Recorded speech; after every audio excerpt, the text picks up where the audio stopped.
तो power play यानी कि हम 4 एक्सपर्ट से जानते हैं उनकी पसंद के 2-2 शेयर, तो कुल 8 शेयर जानेंगे। और हमारे साथ 2 एक्सपर्ट गौरव और इसके अलावा सुमित जुड़े हुए हैं। और अब नरेश और कुणाल को भी शो में शामिल कर लेते हैं उनके स्टॉक्स जानने के लिए। नरेश और कुणाल, आप दोनों का बहुत शुक्रिया, स्वागत है 89 स्वदेश पर।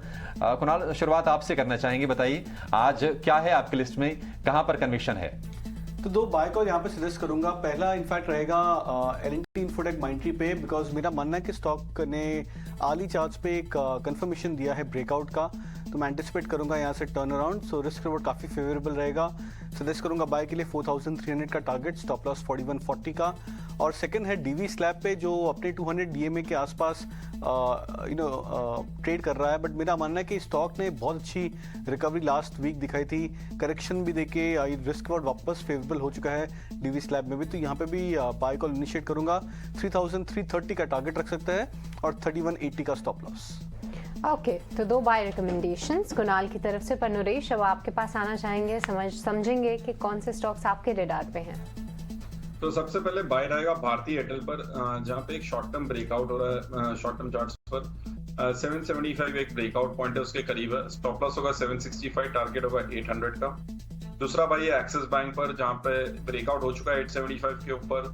895 जाने के बाद अब थोड़ा डिप आया तो 885 पे अच्छा एंट्री पॉइंट है। स्टॉप लॉस होगा 875, टारगेट होगा 920 का।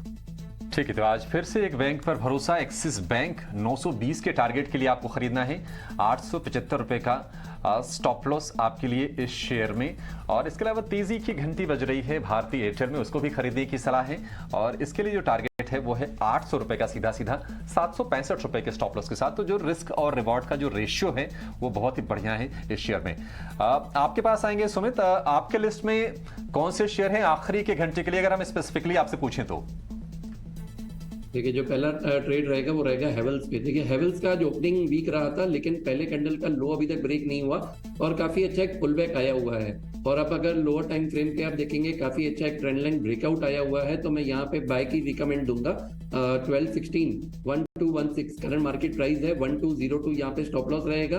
अपर अपसाइड में मुझे 1235 और 1244 1244 ये मेरे 2 टारगेट रहेंगे। दूसरा रहेगा यूपीएल। आप देखिए, यूपीएल में कंसोलिडेशन का ब्रेकआउट आया हुआ है। 1458 यहाँ करंट मार्केट प्राइस है। स्टॉप लॉस रखिए 1446 का, 1478 और 1490 ये मेरे 2 टारगेट रहेंगे।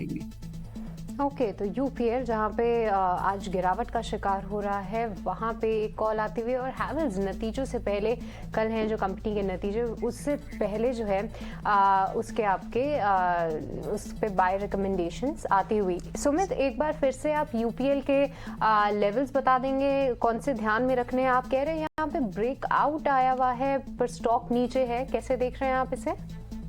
स्टॉक जो है वो यूनाइटेड ब्रेवरीज है, यूबीएल। मैं फिर से लेवल्स रिवाइज कर देता हूँ। करंट मार्केट प्राइस है 1458, स्टॉप लॉस रहेगा 1446 का और टारगेट रहेंगे 1478 1490। यूबीएल पे बाय रिकमेंडेशन है सुमित की तरफ से, और साथ ही हैवल्स पे भी खरीदारी की राय आ रही है। इसके अलावा आपसे समझना चाहेंगे गौरव, कौन से स्टॉक्स आपके रेडार पे? देखिए, बाय रिकमेंडेशन में अगर देखें तो पेट्रोनेट एलएनजी अच्छा लग रहा है। अगर आप ओवरऑल स्ट्रक्चर देखेंगे तो हायर टॉप्स हायर बॉटम बन रहे हैं, तो अप ट्रेंड में है स्टॉक। एक अच्छा ब्रेकआउट नजर आ रहा है हमको डेली चार्ट्स के ऊपर भी। तो यहाँ पे आपको थोड़े बाइंग के मौके नजर आ सकते हैं। आपका जो स्टॉप लॉस होगा वो होगा 233 का, और ऊपर में आप 245 के लिए पेट्रोनेट एलएनजी को बाय कर सकते हैं। दूसरा रिकमेंडेशन जो होगा वो है सेल रिकमेंडेशन, जहाँ पे मैं HDFC AMC में थोड़ी सेलिंग की नजर रखूंगा। यहाँ पे अगर आप देखेंगे तो बावली चार्ट्स पे हायर टॉप हायर बॉटम बन रहा है, तो यहाँ पे डाउन ट्रेंड में आ चुका है शॉर्ट टर्म टाइम फ्रेम में, और ब्रेक डाउन इसमें एक छोटा सा हमको देखने मिल चुका है। तो यहाँ पे आपके जो स्टॉप लॉसेस होंगे वो 1785 के होंगे, और नीचे में जो है आप 1705 के लिए इसको प्ले कर सकते हैं। HDFC AMC इस पर सेल की राय गौरव की तरफ से, लेकिन बाजार हम देख रहे हैं कि अब दिन की ऊंचाई की तरफ ये जा रहा है 17,800 के बेहद आसपास से, और उसके पीछे की अगर आप वजह देखेंगे तो वो है रिलायंस की स्ट्रेंथ। एक स्टॉक चूंकि इसका वेटेज इतना ज्यादा है कि बाजार को ऊपर खींचने का काम करता है। रिलायंस इस वक्त डे हाई पे ट्रेड कर रहा है, 0.25% के आसपास की तेजी है, लेकिन दिन के निचले सिरों से अगर आप जोड़ेंगे तो 1-1.25% के आसपास की इसमें मजबूती स्ट्रेंथ आ चुकी है। सेकेंड हाफ पूरा बिल्कुल एक अलग कहानी है।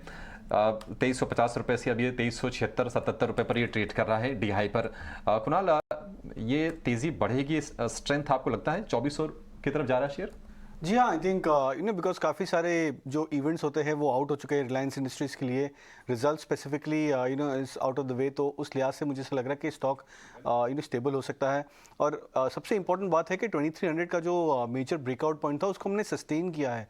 तो जैसे कि 2 या 3 दिन पहले जब रिजल्ट्स के पहले भी एक माइल्ड करेक्शन आया था, स्टॉक ने 2300 के लेवल्स को होल्ड किया था। तो ये सारे फैक्टर्स इंडिकेट कर रहे हैं कि यहाँ से मोमेंटम स्ट्रांग है। स्टॉक बस अपने ब्रेकआउट पॉइंट के लिए वेट कर रहा था, बट जो मेरे अनुमान से आज शायद आ चुका है रिलायंस इंडस्ट्रीज के लिए 2380 का ब्रेकआउट पॉइंट है फ्यूचर्स में।